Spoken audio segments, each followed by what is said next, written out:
Assalamualaikum warahmatullahi wabarakatuh. Kami akan membawakan materi tentang kebutuhan dan syarat-syarat pokok layanan bimbingan dan konseling di sekolah dasar. Kami dari kelompok 4. Adapun nama-nama anggota kelompok kami yaitu 1. Sri Dewi Yuningsi, yaitu saya sendiri. 2. Hairul.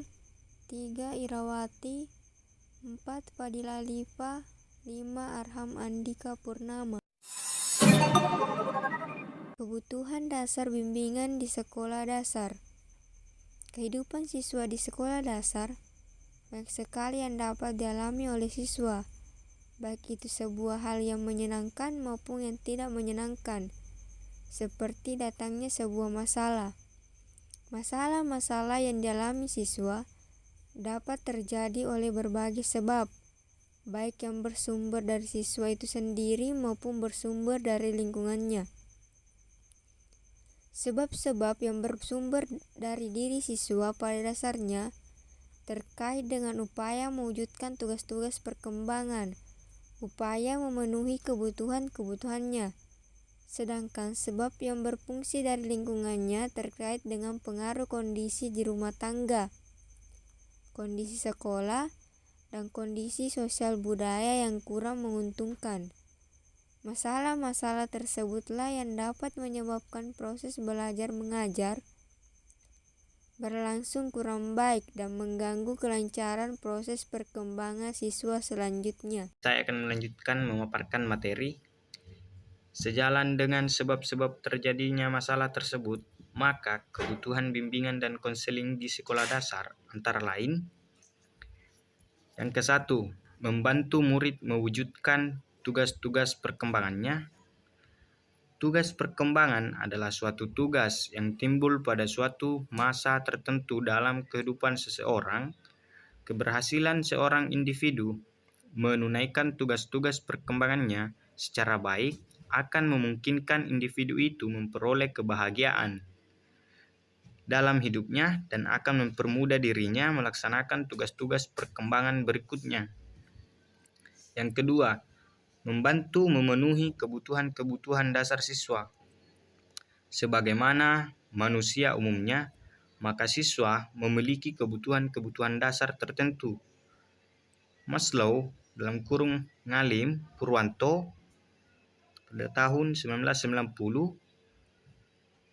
mengemukakan ada 5 tingkat kebutuhan dasar manusia secara hierarkis. Kelima kebutuhan dasar tersebut antara lain kebutuhan fisiologis, kebutuhan rasa aman, kebutuhan kasih sayang, kebutuhan penghargaan, dan kebutuhan aktualisasi diri. 3. Mengatasi pengaruh kondisi rumah tangga yang kurang menguntungkan anak-anak yang memasuki sekolah dasar berasal dari berbagai latar belakang rumah tangga. Ada yang orang tuanya kaya, ada yang miskin, ada yang rumah tangganya retak atau broken home, ada yang ditolak atau diterima sebagaimana mestinya, dan ada anak yang dilindungi dan dipilih kasihi secara berlebihan. Kondisi rumah tangga yang demikian itu banyak sedikitnya akan mempengaruhi perkembangan anak. 4. Mengatasi pengaruh kondisi setelah yang tidak sehat. Sekolah tidak selalu menjadi tempat yang menyenangkan bagi setiap siswa. Ada kalanya sekolah menjadi sumber masalah pada diri siswa. Di antara kondisi-kondisi sekolah yang dapat menjadi sumber masalah pada diri siswa adalah 1. Kurikulum yang tidak sesuai. 2. Persaingan yang tidak sehat sesama murid. 3. Guru kurang memahami perbedaan individu murid. 4. Pelaksanaan administrasi sekolah yang tidak teratur. Dan yang terakhir, kepribadian guru serta cara-cara pengelola kelas yang kurang mantap. 5. Mengatasi pengaruh kondisi sosial budaya yang kurang menguntungkan. Kemajuan-kemajuan yang dicapai dalam bidang ilmu pengetahuan, teknologi, dan seni ini telah membuat orang memperoleh banyak kemudahan di jagadnya ini.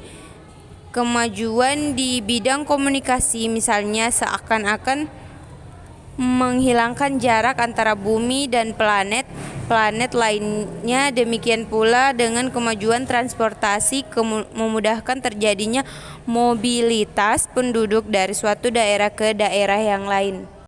Fungsi bimbingan dan konseling sekolah dasar. 1. Fungsi pemahaman. 2. Fungsi preventif. 3. Fungsi pengembangan. 4. Fungsi penyembuhan. 5. Fungsi penyaluran. 6. Fungsi adaptasi. 7. Fungsi penyesuaian. 8. Fungsi perbaikan. 9. Fungsi fasilitas. 10. Fungsi pemeliharaan. Syarat-syarat pokok bimbingan dan konseling di sekolah. Berbeda dengan di sekolah menengah atau perguruan tinggi, di mana pada kedua jenjang pendidikan itu disediakan petugas khusus untuk melaksanakan tugas-tugas dan fungsi bimbingan dan konseling. Dilaksanakan langsung oleh masing-masing guru kelas.